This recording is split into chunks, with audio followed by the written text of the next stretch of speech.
Back to my another blog. তো আজ হচ্ছে সরস্বতী পুজো। তো দেখো আমরা রেডি হয়ে গেছি সরস্বতী পুজো যাওয়ার জন্য। তো অনেকদিন পরে একটা ব্লগ করছি, সরস্বতী পুজোর ব্লগ। ওখানে গিয়ে কী কী হয় কী কী না সবটাই তোমাদের সাথে শেয়ার করবো। আর তোমার যদি ভিডিওটি ভালো লাগে লাইক করতে পাশে থাকবে।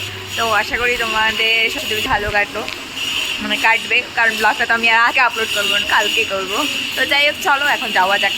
চলো কথা বলতে বলতে আশ্রমের উদ্দেশ্যে রওনা দিলাম। তো আমরা যাচ্ছি হচ্ছে ভারত সেবা সঙ্গে। এটা যেহেতু বাঙালি, তো বাঙালি মানে বাঙালিদের আশ্রম, তো এখানে সব ধরনের পুজো হয়, দুর্গা পুজো, কালী পুজো, মানে A to Z বাঙালির 12 মাসে 13 পার্বণ সব কিছু হয়। তো সরস্বতী পুজো আমাদের মানে কী বলবো, ছোটোবেলা থেকে সরস্বতী পুজো মানে ভীষণ অন্যরকম একটা আনন্দ। তো যেটা ওই দিন ছুটি নিয়েছিলাম, আর এটা আমার রুমের কাছেই ছিল এই মানে ভারত সেবা সংঘটা। তো আমরা সবাই মিলে ওখানে চলে গিয়েছি পুজোর অঞ্জলি দেওয়ার জন্য। তো আমরা যেতে যেতে প্রায় 12টা বেজে গেছে। আমি তো ভাবলাম পুরো আমরা আর অঞ্জলি পাবোই না, কিন্তু আমাদের লাক ভালো ছিল। প্রথমে 10টার দিকে বাচ্চাদের জন্য অঞ্জলি দিয়ে দিয়েছে, কারণ ওদের কি জানি হাতে করি, হ্যাঁ হাতে করি শুরু হয়েছিল। তারপরে আমি ভাবলাম যে হাতে করি যখন দিয়ে দিচ্ছে আমরা তো বোধহয় আর পাবো না।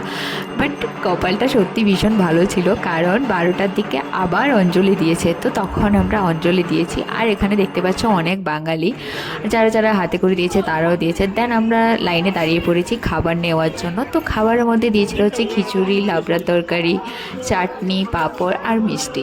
তো খাবারটা তো খুব দারুণ ছিল, যেহেতু এটা ঠাকুরের প্রসাদ। দেন আবার চলে এসেছি হচ্ছে এখানে ঠাকুরের মন্দিরে। এখানে এখানে আরতি হচ্ছিল, দেন ওখানে আরতি দেখলাম কিছুক্ষণ, তারপরে ফটো সেশন কিছু তুললাম। আর এখানে দেখো অনেক মানুষ, সবাই কিন্তু হলুদ শাড়ি শাড়ি, মানে সেই একটা ফিল বাঙালি বাঙালি। আর তোমরা যারা ব্যাঙ্গালোরে বাঙালি আছো, বা তোমরাও ভিজিট করতে পারো, কারণ এখানে সবাই বাঙালিই আছে।